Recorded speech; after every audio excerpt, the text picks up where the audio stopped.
Frater, Bapak Ibu umat yang terkasih dalam Tuhan, Shalom. Shalom. Masih pagi, Ji. Belum lapar. Saudara-saudari yang terkasih dalam Tuhan, pada masa-masa sekolah, SD, SMP, SMA, seringkali sebelum kita pulang ada namanya apel penutup hari. Mungkin sekarang masih ada atau mungkin sudah pulang masing-masing, saya tidak tahu. Tapi biasanya itu menyampaikan pengumuman, menasehati kami dan berhubungan dengan besok ada apa yang harus dikerjakan. Dan guru piket selalu bilang, dengar ya, dengar, woi, yang di belakang itu dengar. Kita ribut-ribut, dengar dulu, tolong dengar. Berulang kali suruh dengar. Lalu dia bilang, besok kita jalan pagi, pakai kaos, tidak usah pakai seragam. Besok ada kerja bakti, bawa sapu lidi, bawa parang, besok dan seterusnya. Selalu untuk pengumuman disuruh mendengar. Hari ini dalam bacaan Injil kita juga mendengar ajaran Yesus tentang perintah dan hukum yang utama. Sebenarnya ajaran ini bukan ajaran yang baru. Ajaran ini sudah sangat lama, sudah jauh ada di dalam tradisi Yudaisme, khususnya dalam kitab Tanakh Yahudi. Ajaran apa itu? Perintah apa itu? Hukum apa itu? Itulah yang dikenal dengan Shema. Shema ini secara harafiah dimengerti atau diartikan sebagai mendengarkan dengan sungguh-sungguh dan menaatinya. Itu secara harafiah. Shema Yisrael. Kalau di sekarang ini mereka biasa nyanyi Shema Yisrael Adonai Eloheinu Adonai Echad. Tapi tangga nada Yunani dulu jauh lebih indah kalau didengar. Shema Yisrael Adonai Eloheinu Adonai Echad. Dengarlah hai Israel, Tuhan itu Allah kita, Tuhan itu Esa, Adonai Echad. Shema Yisrael, Adonai Eloheinu, Adonai Echad. Saya pun susah mau tulis dia punya nada kalau begitu.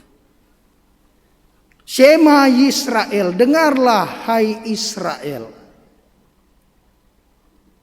Dan Shema ini selalu ditaruh potongan-potongan kecil hukum Tuhan, perintah-perintah dalam perkamen-perkamen yang kecil dan ditaruh dalam kotak kecil bernama filaktria. Filaktria diikat pada lengan kanan, diikat pada dahi, lalu orang Israel pria berdoa.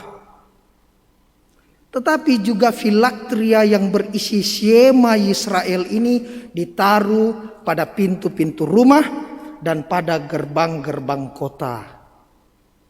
Supaya orang ingat, dengar kona, Tuhan itu Esa. Tuhan yang mana? Yang Adonai. Yang mana itu? Yang YHWH. Yahweh, cuma orang Yahudi tidak boleh sebut Yahweh. Maka walaupun tertulis Yahweh, mereka sebut Adonai. Dan hari ini Bapak Ibu kita diingatkan tentang hukum ini.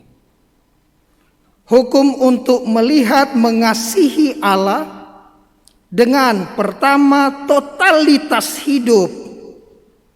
Kalau tadi kita dengar dalam bacaan pertama ayat 4. Totalitas hidup. Kedua, mengasihi Allah dengan tekad bulat.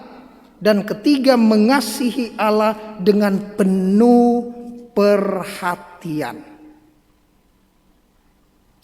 Ini dilakukan berabad-abad dalam tradisi Yahudi. Jadi pengalaman ini tentang Allah Yahweh ini sudah sangat kental. Pengalaman. Pertanyaannya, pengamalan bagaimana? Praksis hidupnya bagaimana? Inilah yang dikritik Yesus dalam Injil. Bahwa orang Yahudi selalu melihat mereka amsegula. Mereka adalah the chosen people. Orang yang terpilih. Yang lain tidak. Yang lain adalah goyim. Yang lain adalah etnos. Yang lain adalah bangsa-bangsa kafir, najis, bahkan hewan dan bukan orang. Mati mijak. Jadi kami ini adalah umat pilihan, umat kudus. Yang lain tidak. Dan ketika Yesus mengajak mereka mengingat Shema Yisrael, kasihilah Tuhan Allahmu, ini mereka sudah buat. Dan sekarang Yesus bilang, dan hukum yang kedua, kasihilah sesamamu. Yesus singgung, kritik mereka, karena mereka merasa hanya mereka. Goyim tidak. Bangsa-bangsa lain Kanaan itu tidak. Samaria itu tidak.